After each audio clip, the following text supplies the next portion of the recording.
और डॉक्टर जी। साहब, अगला सवाल थनैला रोग को लेकर के है। थनैला रोग क्या है? ज़्यादा पशुपालकों को जो ग्रामीण क्षेत्र में है या जो किसान भाई हैं उनको इस रोग के विषय में जानकारी नहीं। तो थनैला रोग एक्चुअल में है क्या, क्यों होता है और इसका उपचार क्या है? जी, थनैला रोग जैसा आपने बिल्कुल सही फरमाया, ज़्यादातर लोगों को इसके बारे में जानकारी है और सबको पता है, क्योंकि जो हमारा जो दूध का बैंक है उस बैंक पे ही डाका पड़ जाता है थनैला की वजह से।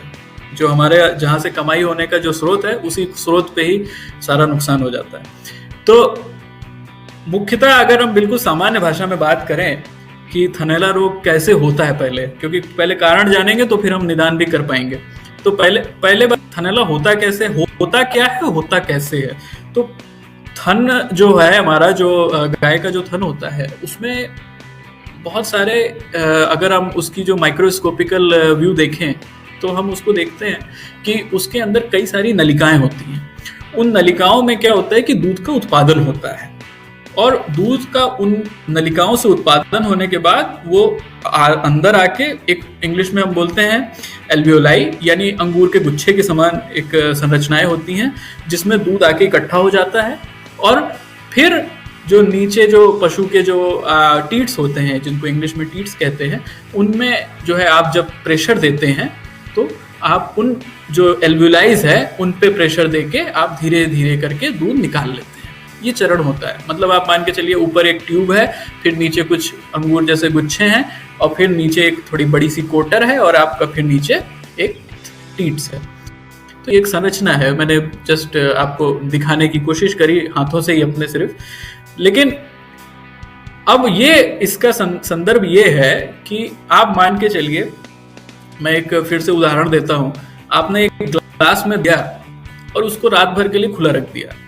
कल को सुबह उठेंगे आप, क्या मिलेगा दूध में? फटा हुआ दूध। ठीक है, तो वही अवस्था होती है।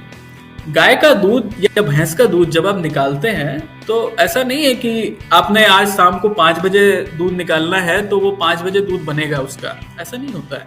गाय का दूध तो उसके शरीर में अनवरत बनता रहता है और उसकी जो ये गुच्छिकाएं हैं, ये जो एल्वियोलाइज हैं, इसमें उसका दूध बनके इकट्ठा रहता है। और एक निश्चित समय पे आप, जैसे आपने 5 बजे आपका टाइम है तो आपने 5 बजे उसका दूध निकाला और उसके बाद उसको फिर से छोड़ दिया, फिर दोबारा अगले दिन आपने दूध निकालना शुरू किया। तो इस अवस्था में क्या होता है, एक बड़ा पेच है।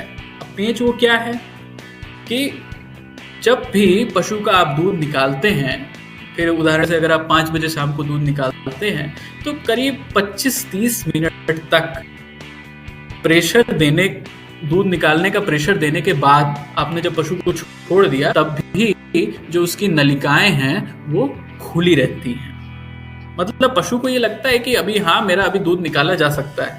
अब ये बात और है कि आप प्रेशर अभी दे नहीं रहे तो दूध जमीन पे नहीं गिर रहा, लेकिन दूध जो है वो नलिकाएं उसकी खुली हुई हैं। दूध थोड़ा बहुत कोटर में मौजूद है। अब ऐसी स्थिति में क्या होता है कि जो वातावरण में मौजूद कीटाणु हैं वो किसी माध्यम से, वो माध्यम जल भी हो सकता है, वो माध्यम आपका जमीन भी है, या वो माध्यम आपका आपके खुद के हाथ भी हो सकते हैं। वो माध्यम से आपके जो पशु के जो नलिकाएं हैं, टीट्स हैं, उसमें किसी तरह से वो संक्रमण पहुंच जाता है और वो पहुंच के वो जो आपका खुला दूध रखा हुआ है गुच्छिकाओं में, एल्वियोलाई में जो खुला दूध रखा हुआ है, उसको जाके संक्रमित कर देते हैं। अब पशुपालक भाई बड़े अच्छे से इसको जानते होंगे कि जब थनैला का उनको लक्षण दिखाई देता है तो दूध पहले चरण में दूध फटा सा दिखता है। तो वो जो फटा सा दूध दिख रहा है वो संक्रमण का लक्षण है। मतलब आपके पशु के थन में जो कीटाणु है वो पहुंच चुका है। तो अब ये था इसका कारण। अब आपने अगर इसको ठीक नहीं किया तो क्या होगा कि ये जब तक उसने दूध को सड़ाना है सड़ाएगा, उसके बाद फिर ये दूध के सड़ने के बाद अपनी इसकी वृद्धि तो होती चली जाएगी, कीटाणु बढ़ते चले जाएंगे, दूध खत्म होता चला जाएगा। फिर क्या होगा, ये जो आपकी जो लाइन है, सेल की वॉल है, जो दीवार है, उसको नष्ट करेगा, उसको खाएगा। फिर क्या होगा कि आपको अपना थन जो है पशु का कड़ा सा महसूस होगा, गर्म सा, लाल सा महसूस होगा।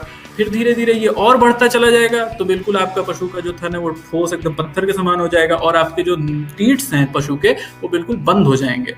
तो ये थर्ड स्टेज जाएगा, फिर उसका आपका जो पशु है उसका दूध वगैरह तो आप फिर भूल ही जाइए। तो ये समस्या थी। अब इसका कारण भी मैंने बता दिया आपको, अब उपाय भी आप समझ ही गए होंगे। अगर नहीं समझे तो फिर भी मैं बताता हूँ कि उपाय ये हो सकता है कि जो वातावरण में मौजूद जो आपके कीटाणु थे, हानिकारक कीटाणु थे, वो आपके पशु के थन में नहीं जाने चाहिए, किसी भी तरह से नहीं जाने चाहिए। अब उसको आप कैसे रोक सकते हैं? आप इस तरह से रोक सकते हैं कि आपको मैंने बताया कि दूध निकालने के बाद करीब आधे घंटे तक जो आप मान के चलिए कि उसकी जो नलिकाएं हैं वो खुली रहेंगी। तो उस आधे घंटे के दौरान आपको कोई भी कारण करके किसी भी पशु को जमीन पे नहीं बैठने देना है। पहला, जमीन पे न बैठने देने के लिए आप क्या कर सकते हैं, आप उसी के बाद पशु को कुछ खाने के लिए दाना दे दीजिए। पशु खड़े खड़े दाना खाएगा, नहीं बैठेगा। एक काम आप ये कर सकते हैं, कोशिश करिए, ज्यादातर लोग करते भी हैं ये गांव में, कि वो उसको कुछ खाने को दे देते हैं दूध निकालने के बाद। कोशिश ये करिए कि करीब वो आधे घंटे तक उस खाने में लगा रहे, बैठे ना। दूसरा क्या कर सकते हैं, दूसरा आप ये काम कर सकते हैं कि आप गांव में देखते हैं लोगों की आदत है कि जब दूध निकालने जाते हैं तो साथ में एक लोटे में पानी लेके जाते हैं, उसके थन पे पहले धोते हैं। हमेशा ये करिए कि दूध निकालने के बाद भी आप उसके थन को धो दें। और किससे धोएं? सिंपल पानी से ना धो के कोशिश कर सकते हैं, बाजार में बहुत सस्ता मिलता है पोटेशियम परमैंगनेट, आप उसका घोल बना के रख सकते हैं और उससे धो सकते हैं। वो क्या करेगा, आपके पशु के थन में अगर गलती से लग भी गया होगा कोई संक्रमण आपके हाथों के द्वारा या कुछ भी, तो वो उसको जो है नष्ट कर देगा। ये दूसरा तरीका है। तीसरा तरीका जो है वो आप ये करें कि जो आपका दूध निकालने का जब समय है तो उस समय कोशिश करें कि अपना जो आपका जो घर द्वार है, जो जहाँ पे जगह है दूध निकालने वाली, वो जगह साफ रहे। कुछ नहीं कर सकते तो कम से कम ट्यूब से पानी मार के, झाड़ू लगा के उसको साफ कर दें, कि गलती से अगर आपका पशु बैठ भी जाए तो थोड़े जो चांसेस हैं इन्फेक्शन के वो कम हो जाए। अब ये कारण, ये आपने रोकथाम कर ली कीटाणु के अंदर जाने की। मान लीजिए किसी कारण आपके पशु में कीटाणु चला ही गया, आपने लाख कोशिश करी थी लेकिन फिर भी कीटाणु चला गया। अब आप क्या कर सकते हैं इसमें, इस कंडीशन में आप ये कर सकते हैं कि जब दूध निकाले तो जो बाल्टी आप जिसमें दूध निकालते हैं, अगर कोशिश करें तो एक काला कॉटन का कपड़ा जो है वो अपने बाल्टी के ऊपर में आप लगा लें, छन्नी के जैसे। तो जैसे ही आप पशु दूध निकालेंगे, काला कपड़ा लगाने से फायदा ये है कि जो छींचड़े होंगे दूध के, फटे दूध के, वो छींचड़े आपको बिल्कुल सही दिखाई देंगे, क्लियर दिखाई देंगे। अगर आप सीधे बाल्टी में दूध निकाल रहे हैं, आपको पता नहीं चल रहा कि आपका पशु का दूध फट के आ रहा है कि सही आ रहा है, कैसा आ रहा है। तो अगर वो काले कपड़े से करके आप निकालेंगे, आपको छींचड़े जैसे ही दिखते हैं, आप तुरंत पकड़ सकते हैं कि आपका पशु जो है उसको थनैला का संक्रमण हो रहा है या हो गया है। आप तुरंत उपचार करें। कोई भी सामान्य सी कोई भी एंटीबायोटिक खिला के आप पशु का थनैला ठीक कर सकते हैं। जरूरी नहीं है कि आप बहुत महंगी दवाइयों का प्रयोग करें। बहुत सस्ती छोटी सी कोई जेंटामाइसिन या पेनिसिलिन टाइप की एंटीबायोटिक से भी उस चरण में आप पशु को ठीक कर सकते हैं। तो यही उपाय है हमारे, जिनको आप करके थनैला से बच सकते हैं। जी, थनैला रोग क्या है, कैसे होता है और क्या उपाय हैं कि थनैला रोग लगने से पशुओं को रोका जा सकता है। जरा सी सावधानियां, केवल उसको सही करने की जरूरत है। अधिक जानकारी के लिए डाउनलोड करें कपिला फार्मर ऐप।